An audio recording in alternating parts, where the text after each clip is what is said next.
말씀 보겠습니다. 사사기 16장 18절부터 31절까지 보겠습니다.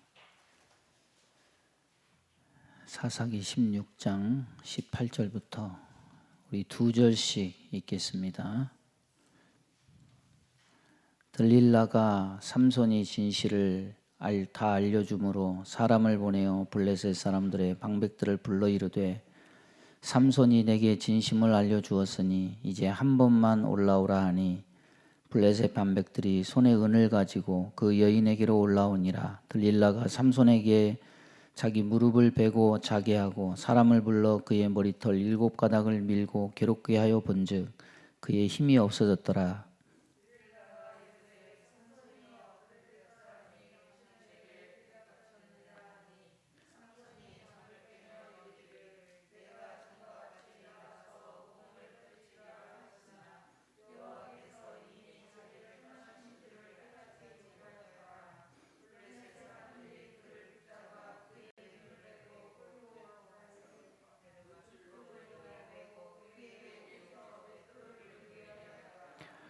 그의 머리털이 밀린 후에 다시 자라기 시작하니라. 블레셋 사람의 방백들이 이르되 우리의 신이 우리 원수 삼손을 우리 손에 넘겨주었다 하고 다 모여 그들의 신 다곤에게 큰 제사를 드리고 즐거워하고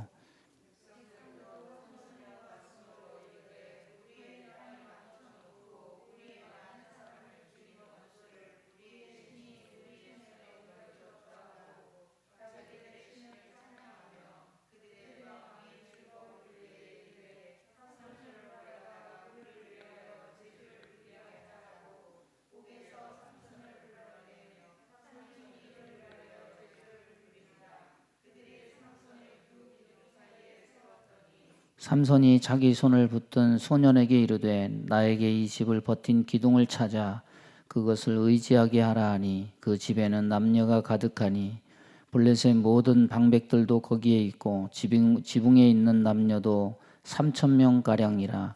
다 삼손이 재주 부리는 것을 보더라.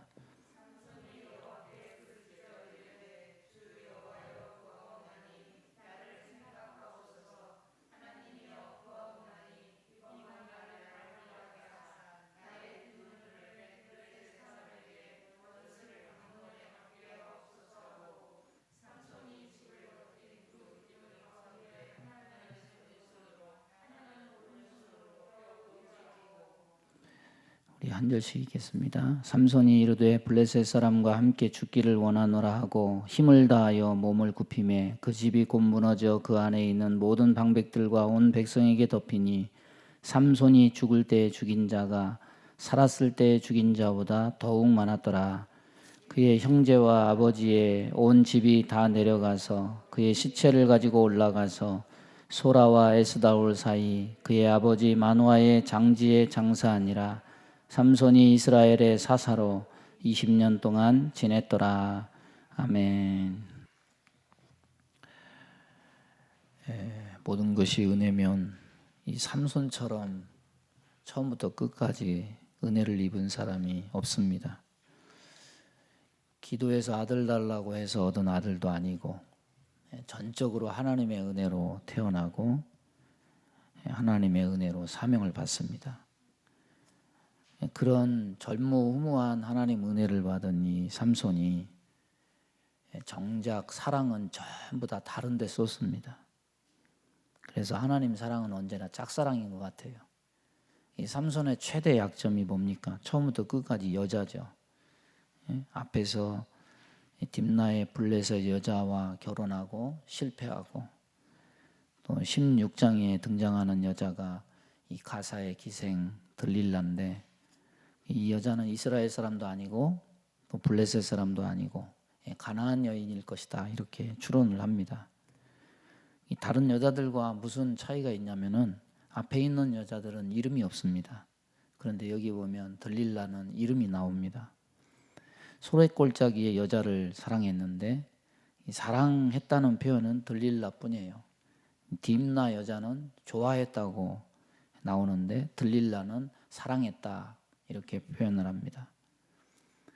삼손의 문제는 여자를 사랑했다. 여자 사랑하는 게 죄는 아니죠. 뭐가 문제냐? 사랑하지 않아야 할 사람을 사랑하는 것, 이게 문제인 거예요. 나실이니, 그것도 이스라엘 사람이 하는 이방 여인을 사랑하는 것. 이것은 뭘 보여주냐면은 이스라엘의 영적 상태, 사사기의 영적 상태, 이걸 우리에게 보여줍니다. 이 사랑이라고 부르지 않아야 될 것을 사랑이라고 부르는 이것이 이 삼손의 문제입니다. 디모데후서 3장 1절에서 4절을 보면은 말세에 고통하는 때가 이르리니, 이때의 특징이 뭐냐면 사랑의 대상을 잘못 선택하는 겁니다.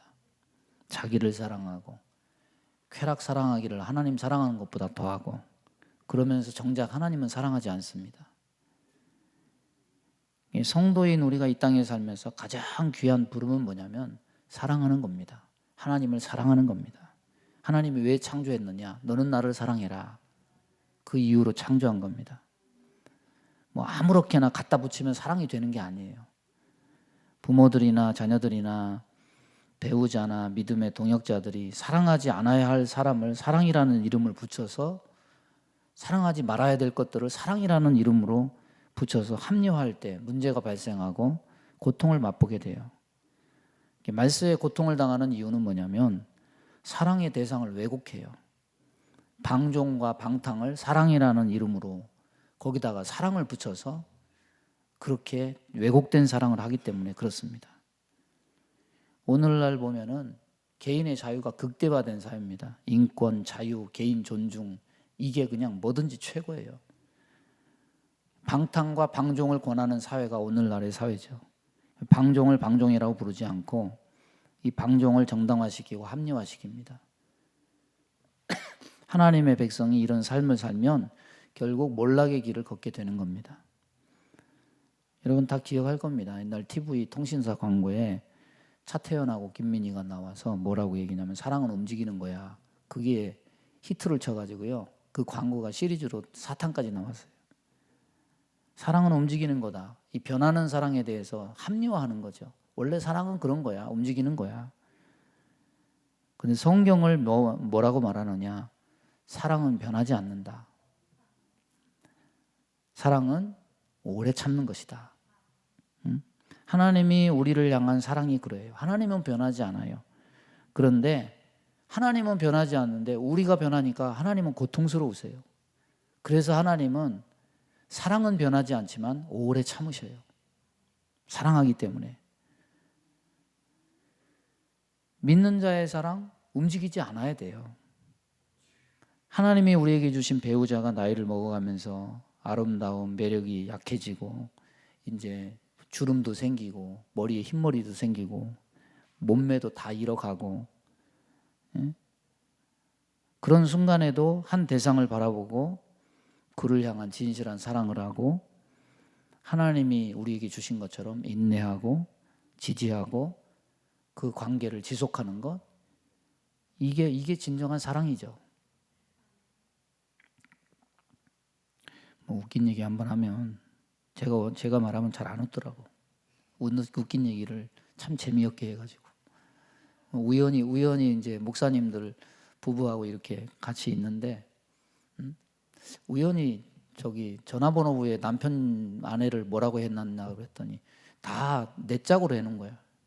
뭐 사모도 내 짝, 나도 내 짝, 목사님도 내 짝, 뭐 이렇게 해놓은 거예요. 바꾸라고. 뭐라고 바꾸냐 그래. 내가 그랬어요. 짐짝으로 바꿔, 짐짝.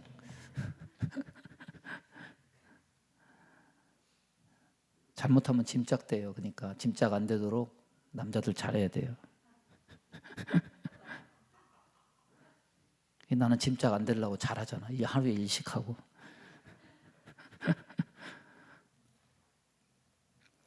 사람이라는 이름으로 악한 행실을 합리화하고 이 삼손처럼 욕망을 따라 선택하는 것, 이건 사랑이 아니에요. 하나님은 신실하신 분이십니다. 거짓이 없으십니다. 정욕과 탐욕을 합리화하는 방향으로 사랑을 말하지 않습니다. 여러분 하나님을 사랑하십니까? 하나님 사랑도요, 충동적으로 사랑하는 건 사랑이 아니에요. 그냥 조금 와서 예배 시간에 와서 조금 마음이 동하고 뭐 그렇게 했다가 여기서 남행하고 문 밖을 나가는 순간에 또 노맨하고 그냥 내 맘대로 살고, 이거는 충동이지 이건 사랑이 아니에요. 괴로워도 힘들어도 끝까지 마음을 변치 않는 이것이 사랑이죠. 그래서 사랑은 오래 참는 거예요. 하나님도 우리를 오래 참고 우리도 괴로운 세상 속에서 하나님 사랑 지키기 위해서 오래 참는 거죠. 요즘 이혼은요 90% 여자들이 신청한대요. 옛날 뭐 조선시대 연료처럼 뭐 평생 참는 거, 이거는 완전히 바보 천치예요. 요즘 시대는.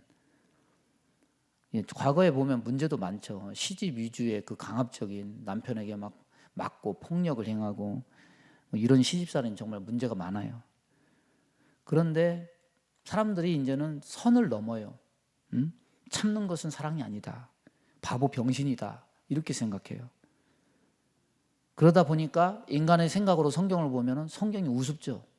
사랑이 오래 참아? 사랑은 움직이는 거야.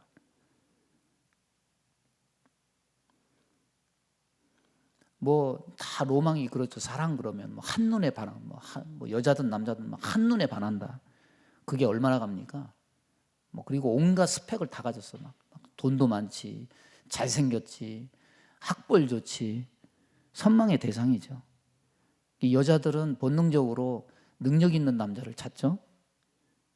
그게 뭐 남자나 여자나 본능이라고 그러는데, 남자들은 인물을 보고 여자는 능력을 보고 뭐 그렇다고 하죠.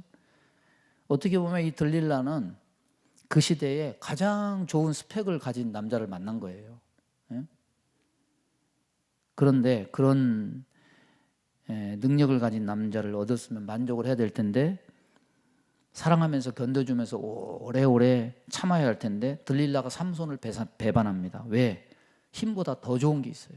그게 뭡니까? 돈이죠. 엄청난 돈을 주겠다는 제안을 받아요. 그래서 삼손은 여자 때문에 넘어지고 들릴라는 돈 때문에 넘어져요.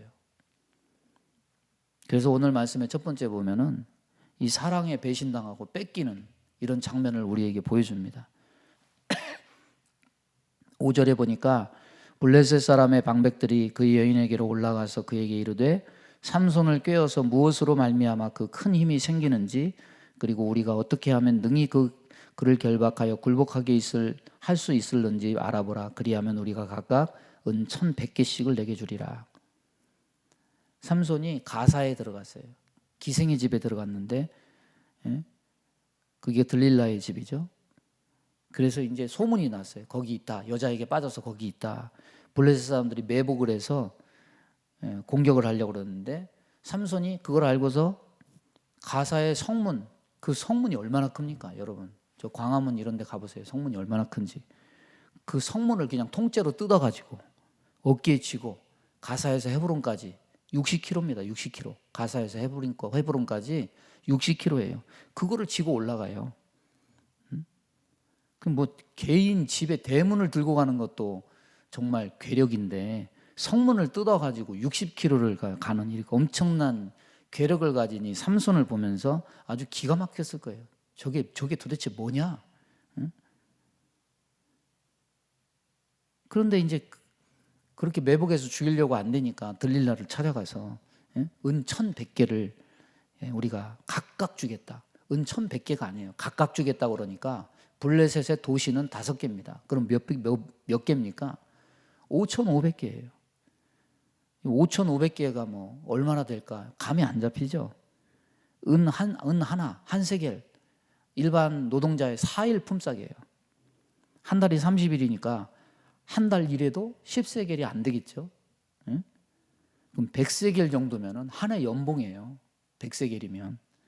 그럼 1,100세겔이면 10년치 봉급하고 맞먹는 돈이에요. 어마어마한 돈이죠. 그러면 5,500세겔이면 이거 한평생 일 안 해도 먹고 사는 돈이에요.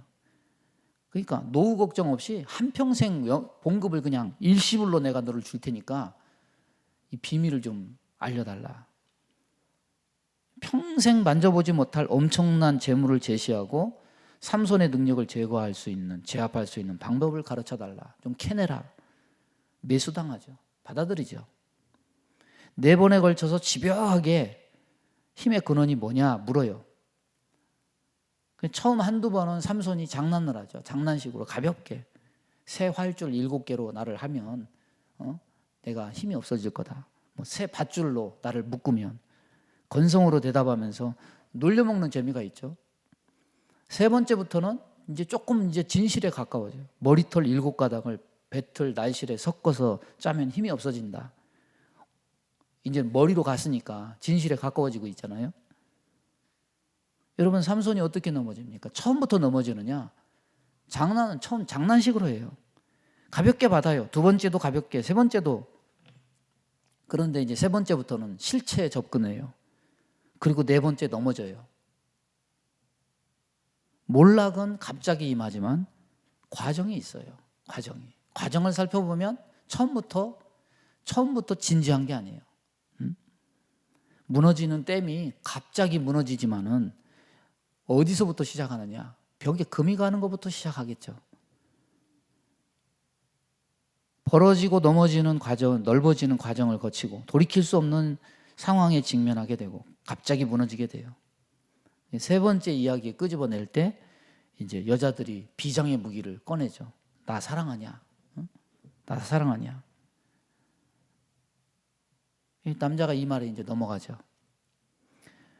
16절에 보니까 날마다 그 말로 그를 재촉하여 조르매 삼손의 마음이 번뇌하여 죽을 지경이라. 아니 뭐 결혼한 것도 아닌데 책임질 이유도 없고 여기서 이때쯤이면 정신 차리고 도망쳐 나오면 돼요. 그런데 삼손이 번뇌해서 죽을 지경이다. 죽을 지경이면 빨리 빠져나와야죠. 근데 됩니까? 안 됩니까? 안 돼요. 왜? 이미 중독됐어요. 푹 빠졌어요.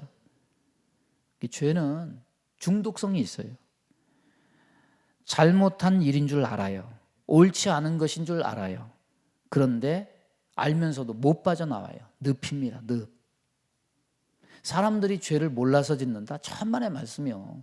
교회 안 다녀도 양심은 있어서 죄 지면 바로 양심의 가책을 받습니다. 하나님이 새겨주신 본심의 양심의 가책이라는 것이기 때문에 믿든 안 믿든 상식적으로 죄를 모를 리가 없어요. 죄 짓는 자는 죄인 줄 알고 지어요. 근데 알면서도 왜 짓느냐? 행동이 통제가 안 돼요. 잘못된 대상에 사랑을 쏟는 순간 어떻게 되느냐? 마음도 양심도 감정도 다 뺏겨서 마비돼요.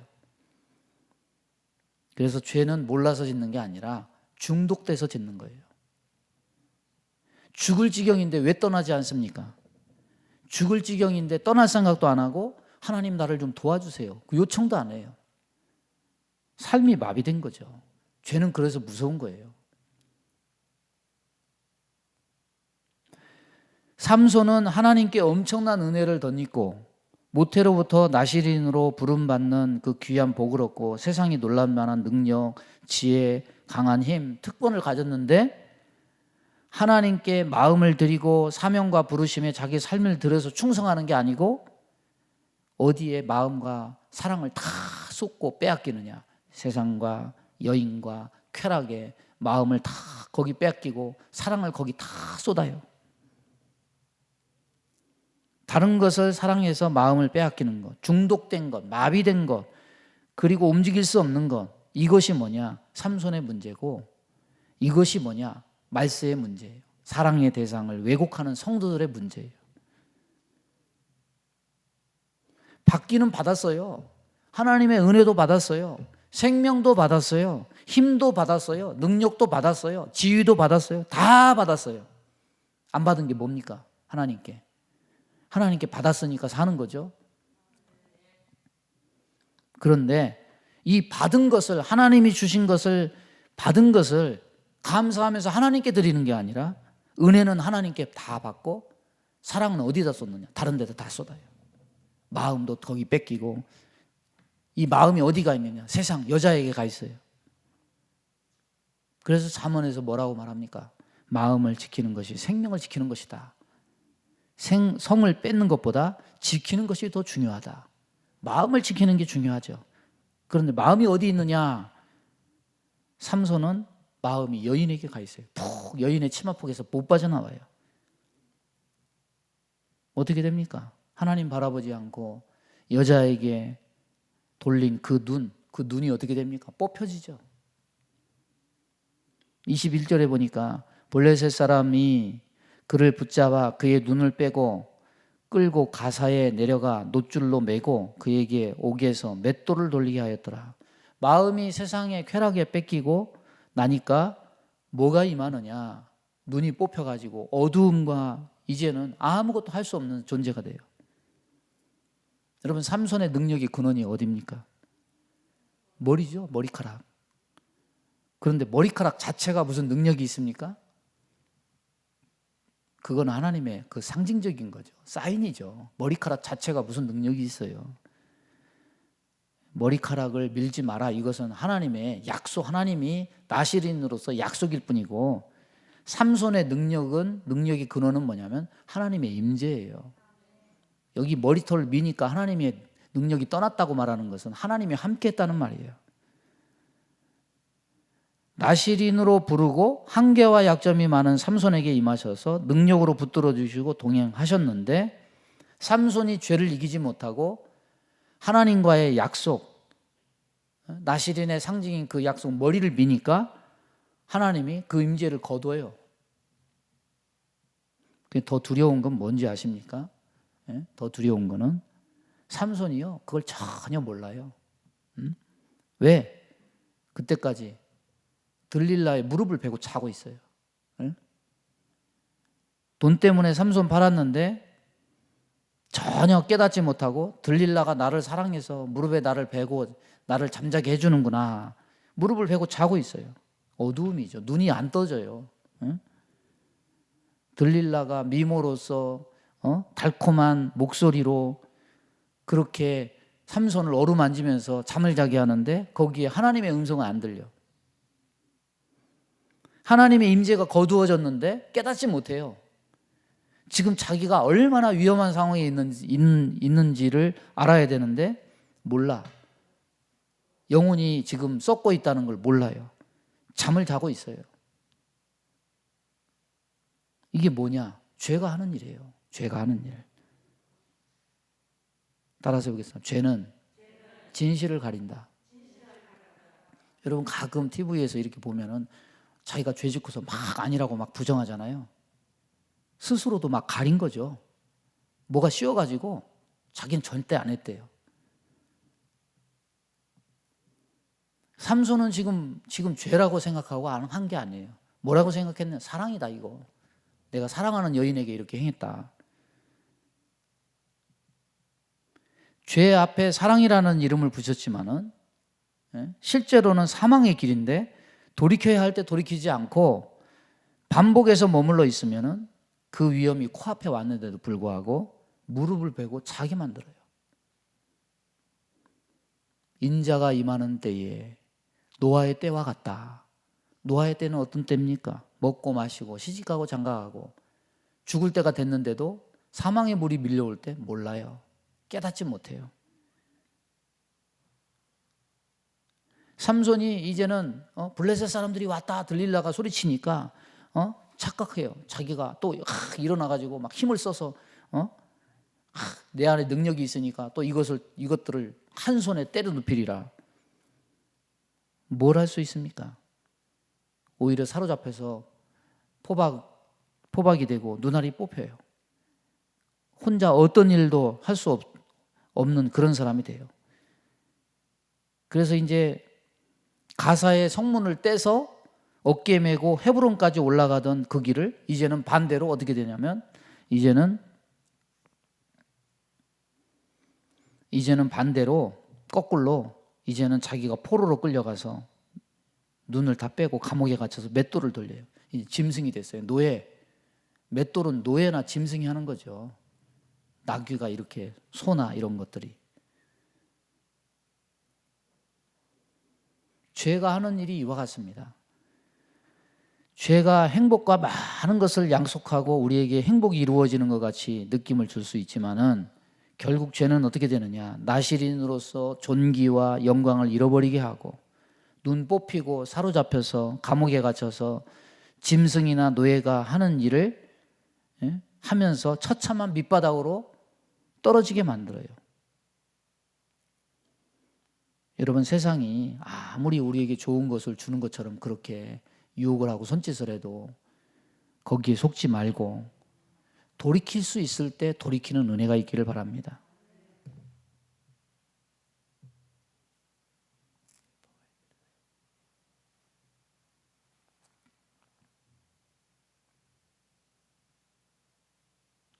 이 세상의 정신, 가치관처럼 내가 주관적으로 이게 사랑이야, 이게 좋은 거야, 이렇게 정의 내리지 마세요.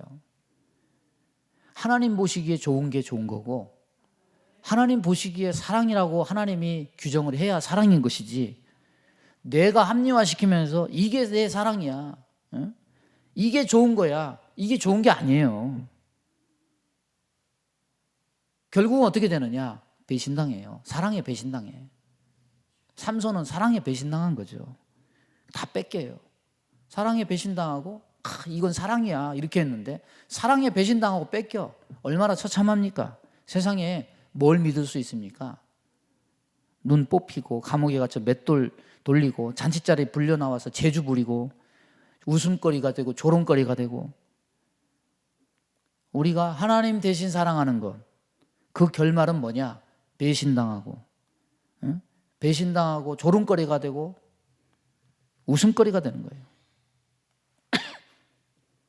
여러분, 세상을 눈을 씻고 찾아보세요.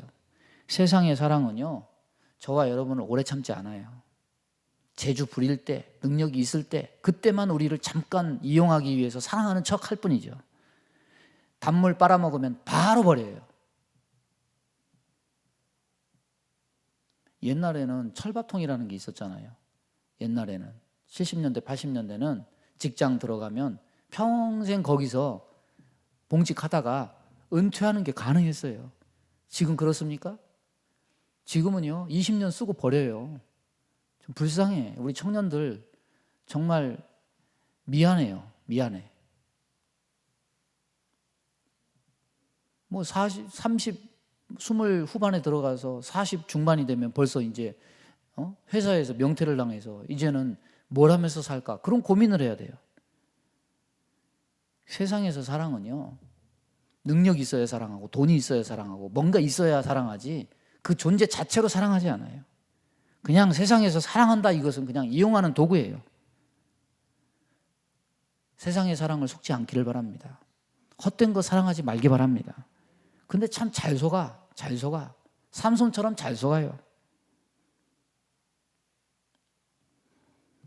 두 번째 보면 이런 삼손의 기사를 성경이 기록하고 있는데,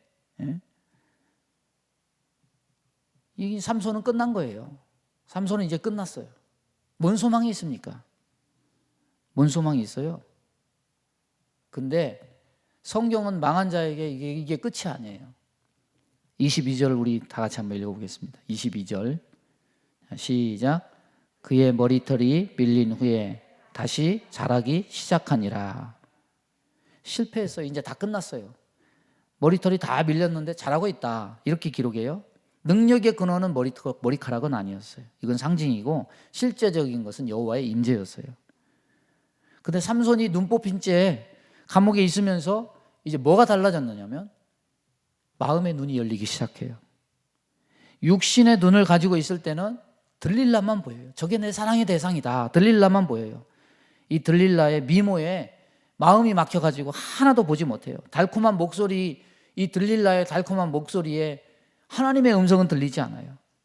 그런데 이제는 버림받고서 아무도 찾아오지 않는 감옥에 갇혀서 아무것도 보지 못하는 대신 자기가 잃어버린 것을 보기 시작해요.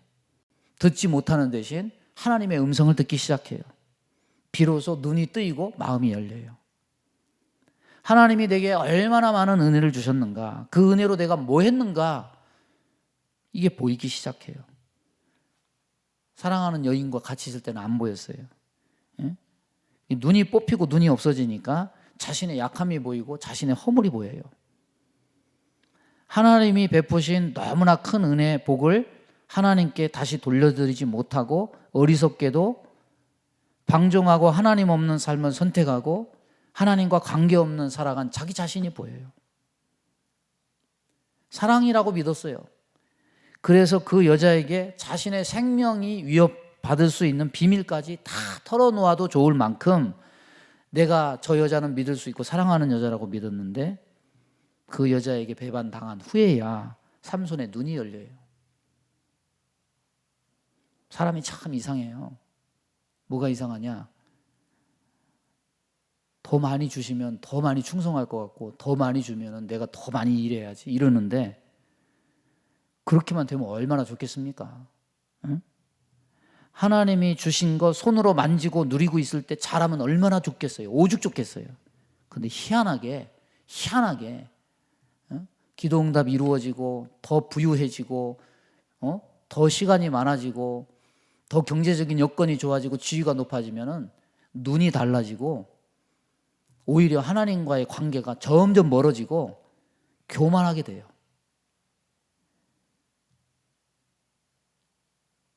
전에는 겸손해서 하나님 말씀에 순종하려고 하고 그러더니 이제는 하나님 말씀을 우습게 해요. 코웃음 쳐요.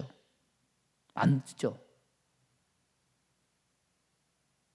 참 사람이 희한해요. 뭔가 잃고 나서야 뒷북을 치고 후회를 하고 교만이 꺾어지고 겸손해지고 비로소 눈과 마음의 비늘이 벗겨져요. 여러분, 젊음을 자랑하면 안 되고 재물도 자랑하면 안 되고 지위도 자랑하면 안 되고 학식도 자랑할 것이 못 되고 아무것도 자랑할 것이 없어요. 제가 이렇게 보니까요, 잘 되는 거 길면 20년이더라고. 젊음도 길면 20년이에요. 20대에서 40대까지. 영원한 게 어디 있습니까? 그거 지나면 다 모든 것이 낙엽 떨어지듯이 다 그런 게 인생 아니에요?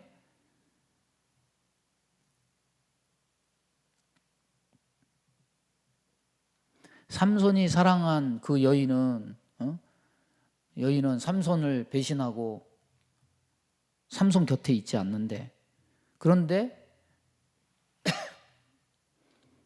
그 감옥에 있는 삼손에게 전과 다른 게 뭐냐? 전과 똑같은 게 뭐냐? 하나님은 전에도 삼손과 함께 계셨고, 그래도 하나님은 버리지 않고 감옥에 있는 그 삼손에게 또다시 함께 계셨다는 거죠. 하나님은 오래 참으셔요. 오래 참으셔요. 들릴라 옆에 있을 때는 하나님이 거추장스러워, 부담스러워, 불편해, 버거워. 설교 소리가 듣기 싫어. 기도하기 싫어. 예배하기 싫어. 그냥 세상으로 막 뛰쳐나가고 싶어.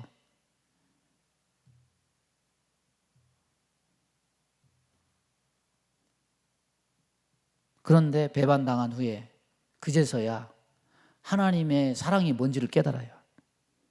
그리고 중심에서부터 하나님 다시 찾고 부르기 시작해요. 이 머리카락이 자랐다. 이것은 하나님이 그를 버리지 않고 하나님의 함께 하심을 깨닫고 하나님의 은혜가 자라고 있다. 주의 임재와 권능이 조금씩 회복되고 있는 것을 여기서 의미하는 거예요. 여러분, 하나님의 사랑은요, 변함이 없어요.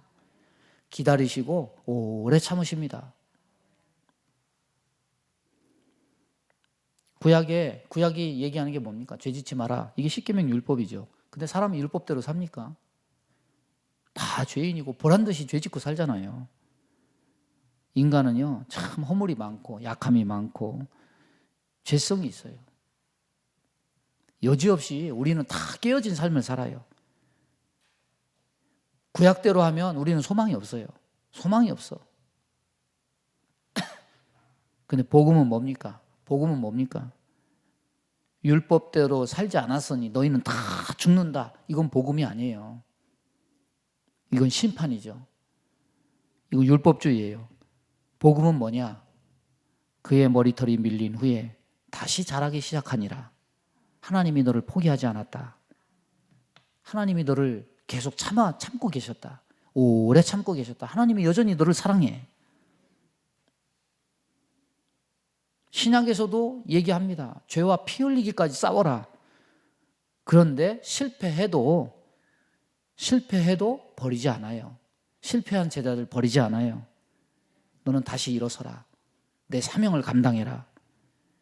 영광의 부름을 감당하는 자리로 갈 수 있다고 독려해요. 하나님은 너를 사랑하신다. 하나님은 너를 기다리신다. 다 배신하고 사람은 다 이용하지만은 하나님은 너를 배신하지 않으신다. 끝까지 네가 돌아오길 원하신다. 하나님이 너를 포기하지 않았으니까 너도 너의 삶을 포기하지 마라. 우리 편에 무슨 자격이 있어서가 아니죠. 여러분에게 예배와 기도는 뭡니까? 우리가 어떤 때는 습관적으로 뭔가 감동이 돼서 막 사모하는 심령으로 그렇게 하지 않죠. 그냥 형식으로 그렇게 할 때가 많죠. 뭐 수요 예배, 새벽 기도, 주일 예배만 있으면 됐지 뭘 이렇게 기도회를 자꾸 가지려고 하느냐. 뭘 아침 기도회 없는 아침 기도회 만들어가지고 부담 주고 번거롭게 하나. 아침 기도회 왜 만드는 줄 아십니까? 사실은 저를 위해 만들었어요. 그냥 같이 하시는 분 있으면 좋고 아니면 나 혼자라도 하지. 왜? 저는요 언제 많이 깨지냐면은 물론 제가 목사니까 설교 준비하면서 말씀 준비하면서도 이 말씀이 정말 내 마음을 찌르고 감동이 되고 내가 먼저 은혜 받을 때도 있지만은 제게 은혜를 주는 또 하나의 방편은 뭐냐면 찬송이에요. 찬송. 혼자 찬송할 때 내 마음이 무너지고 혼자 찬송할 때 내 마음이 깨질 때가 많아요. 그래서 제가 좀 하나님의 부름 앞에 바로 서기 위해서 몇 명이 동참하든 그건 별로 중요하지 않아요. 같이 하면 감사하고 영광이고 내 마음은 보니까 저도 사람이잖아요. 자꾸 딱딱해지려고 하고 완고해지려고 하죠. 하나님 사랑은 없어지고 이 세상 사랑과 염려에 충만해져요. 이러면 안 되겠구나. 내가 먼저 살아야지. 목사가 살아야 성도가 살지.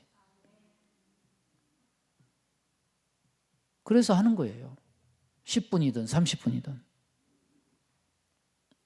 여러분, 생명이 붙어있는 한 어느 누구를 향해서도 넌 끝났어. 너는 안 돼. 이런 말 절대 하지 마세요. 여러분 심판자가 되지 마세요. 복음은 심판이 아닙니다. 아직은 기회가 있어. 하나님은 너를 참으셨어. 너를 기다리고 계셨어. 하나님이 포기하지 않았으니까 너도 포기하지 마. 이게 복음입니다.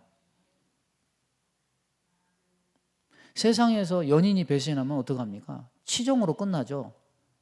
가서 복수를 해서 죽이든지. 요즘에 왜 그런 일이 참 많은지. 이게 뭘 보여줍니까? 인간의 사랑은 항상 그래요. 그런데 믿는 자는 세상에서 배신당해요. 있는 자도 세상에서 배신당해요. 그런데 하나님은 그게 기회야. 어떤 기회냐? 하나님 사랑하는, 회복하는 기회가 돼요. 본질적 사랑을 찾는 기회가 돼요. 30절 보면 삼손이 이르되 블레셋 사람과 함께 죽기를 원하노라 하고 힘을 다하여 몸을 굽히매 그 집이 곧 무너져 그 안에 있는 모든 방백들과 온 백성에게 덮이니 삼손이 죽을 때에 죽인 자가 살았을 때 죽인 자보다 더욱 많았더라. 이전에 하나님 은혜 때문에 존귀해지고 영화로워졌을 때는 죄와 불순종으로 말미암아서 마땅히 해야 될 블레셋 사람을 대적하는 일을 못 해왔어요. 하기는 했지만 온전하게 못 해요. 자기 개인 복수나 했지. 근데 이제는 눈도 없어요. 스스로 힘으로 아무것도 할 수 없어요. 그런데 삼손이 감옥에서 눈이 감겼을 때 하나님 이제는 눈이 열리고 귀가 열리고 마음이 열려서 내가 하나님의 부름을 외면하고 내가 헛된 짓을 많이 했구나. 이제는 마지막으로 여호와 하나님을 의지하고 그 이름을 부르면서 양쪽 기둥 미룰 때 살아서 죽인 자보다 죽을 때 더 많은 사람을 죽였다. 사명을 감당했다는 말이죠. 사사로서 감당하는 복을 주세요. 우리는 참 충성스럽지 못해요. 하나님은 항상 짝사랑을 해요. 우리는 하나님보다 다른 것들을 더 사랑해. 거기에 시간을 더 많이 써요. 하나님이 주신 복 때문에 세상을 사랑하고 우리는 이런 변덕스러운 사랑을 할 때가 많아요. 그런데 하나님은 변함없이 진실하고 참되십니다. 우리가 넘어졌지만 넘어진 자리에서 삼손에게 주신 사명이 뭡니까? 사사로서의 사명이죠. 태어나기 전부터 그게 사명이죠. 블레셋에서 구원하는 게 사명이죠. 그런데 넘어진 삼손을 일으켜서 다시 온전하게 그 사명을 끝까지 감당하게 만들어요. 이게 하나님의 은혜예요. 눈이 안 보여도 은혜를 붙잡을 기회가 있으면 끝은 아니에요. 눈이 있을 때보다 더 큰 일도 할 수 있어요. 그런데 마지막에 보면은 이런 표현이 있어요. 여러분 15장 20절 보면 이렇게 표현합니다. 삼손이 이스라엘의 사사로 20년 동안 지냈더라. 근데 여기뿐만 아니라 오늘 마지막 장에도 이렇게 얘기하죠. 삼손이 이스라엘의 사사로 20년 동안 지냈더라. 다른 사사는요, 뭐가 붙냐면 지내는 동안에 누가 이렇게 지내는 동안에 온 나라가 평안했더라 이렇게 끝나요. 이게 결과적 표현이에요. 사사로서 일한 결과의 표현이에요. 근데 삼손은 어떻게 표현하고 있냐면 사사로 지냈다. 이 표현에는 결과가 없는 거예요. 결과가 없어. 그냥 개인의 삶만 있어. 그가 이 세상에 왔다가 먹고 마시고 그렇게 살았다가 죽었더라. 이 표현하고 똑같은 거예요. 여러분, 삼손만큼 이 땅에 태어난 출생의 목적이 분명한 사람은 없어요. 블레셋의 치하에서 이스라엘 백성 구원하기 위해서 보내진 인물이에요. 그런데 그럼에도 불구하고 하나님은 어찌하든지 사사로서 사명을 감당케는 하셨지만은 이 삼손 개인의 삶을 보면은 하나님의 목적을 위해 살지 않았어요. 20년 동안 뭐를 위해 살았느냐? 자기 사랑, 자기 욕망, 그걸 위해서 먹고 마시고 즐기다가 그냥 그렇게 간 거예요. 여러분, 이 삼손의 이야기를 보면서 뭘 느끼십니까? 삼손은요, 누구도 넘볼 수 없는 사랑을 받았어요. 택함을 받았습니다. 하나님의 백성이고 하나님의 자녀가 됐어요. 돈으로 환산할 수 없는 그런 은혜를 입었어요. 이 큰 사랑과 은혜가 어디 있습니까? 그런데 다른 것을 사랑하고 다른 것에 마음 뺏기고 거기에 중독돼서 사랑하다가 배신당하고, 그래서 삼손이 쫓은 사랑의 결말은 배신과 몰락이에요. 여러분, 세상의 무지개 같은 것들 쫓지 마세요. 그게 언제까지 갈 것 같아요? 예? 미모가 언제까지 가고, 생명이 언제까지 가고, 재산이 언제까지 가고, 학식이 언제까지 가고. 지금은 지식 필요 없어요. 왜냐? 스마트폰에 물어보면 다 나와요. 목사님이 그러더라고. 요즘에는 유식하게, 신학, 유식하게, 예를 들어서 찌빙글리 이런 얘기하면서 하면은 성도들이 탁탁탁탁 찌빙글리 딱 치면 눈으로 싹 훑어가지고 목사님 설교 끝날 때 벌써 찌빙글리를 다 한대. 지식이 필요 없어요, 요즘에는. 할머니, 할아버지, 교수님한테 안 물어도 돼. 요거에 또 물어보면 다 나와. 뭔 얘기하다가 여기로 끝났어.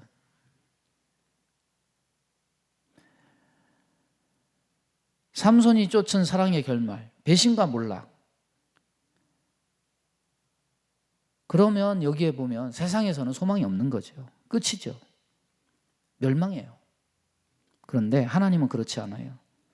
삼손을 사명을 위해서 택하셨는데 삼손의 개인의 삶은 하나님 뜻과는 그렇게 가도 하나님은 하나님의 일을 하셔.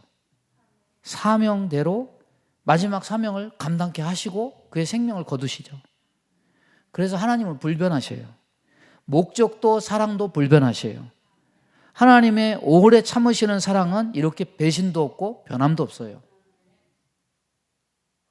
그래서 오늘 제목이 두 가지 사랑의 결말이에요. 여러분, 어느 편에 우리의 사랑을 쏟을 것인지는 우리 모두의 몫입니다.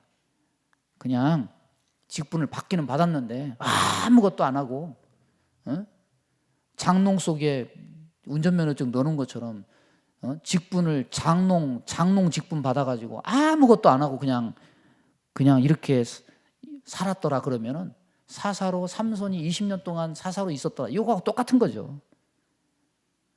이렇게 표기되면 안 되겠죠. 성도로서 충성하고 봉사하여 하나님께 영광 돌렸더라, 이렇게 표기돼야죠. 어떤 사랑을 할 것인가 여러분이 선택하는 거예요. 그리고 그 결말에 책임을 지는 거예요. 우리가 하나님이 은혜를 안 줘서 삼손이 이렇게 된 거 아니죠. 헛된 사랑한 거예요. 헛된 사랑. 진정한 하나님 사랑 안에 거해서 좋은 결말을 맺는 저와 여러분의 삶이 되기를 주님의 이름으로 축원합니다. 기도하겠습니다. 하나님 아버지, 오늘도 주의 말씀 주셔서 감사합니다. 하나님의 그 큰 사랑을 입었음에도 불구하고 우리의 마음, 우리의 사랑은 어디 있습니까? 세상의 헛된 것에, 유한한 것에, 결말 없는 것에 거기에 소망 두지 말고 하나님의 뜻과 목적과 방향과 사랑을 알고 하나님 안에서 복된 열매를 맺을 수 있는 성도들 다 되게 인도해 주옵소서. 예수님의 이름으로 기도하옵나이다. 아멘.